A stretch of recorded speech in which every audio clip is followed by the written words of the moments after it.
So Tony Ferguson apparently is coming back, but he's not fighting MMA fights anymore, ladies and gentlemen. He has a boxing bout scheduled for August 30th to be specific. He is a 41-year-old veteran, of the MMA world, where I think he thinks that, stepping into the boxing ring is a good idea. And there is a list of reasons as to why this is a terrible freaking decision for Tony Ferguson. Let's go ahead and get into it.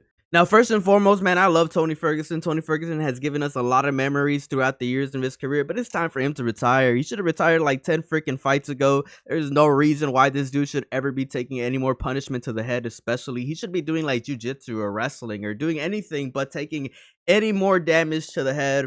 But it is whatever, ladies and gentlemen. If he's fighting a legitimate boxer, I think that this is just a freaking terrible idea for Tony Ferguson. He should just be doing something else with his life. If he's fighting a legitimate boxer that has legitimate training in boxing that can actually defend himself, I think it's going to be a pretty long night for Tony Ferguson. Tony has never been known for having any sort of defensive measures in the octagon. He would just output all of his opponents, and that was the main thing that made him super scary to fight against in MMA.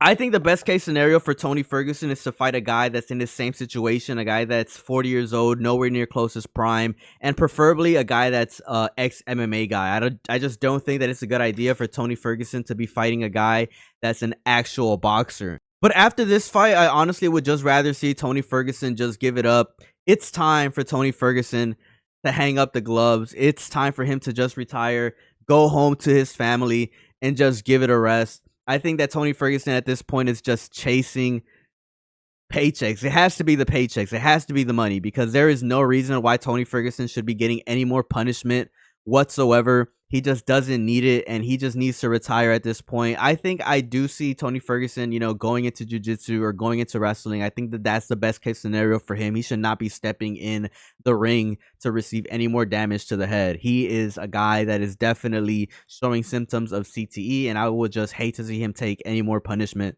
But let me know what you guys think down in the comment section below about this decision that Tony Ferguson has made upon himself to try to step into the ring and fight another boxer. As always, ladies and gentlemen, stay subscribed to the channel, like the video. It would be greatly appreciated. As always, it's a pleasure. Peace out and have a good one.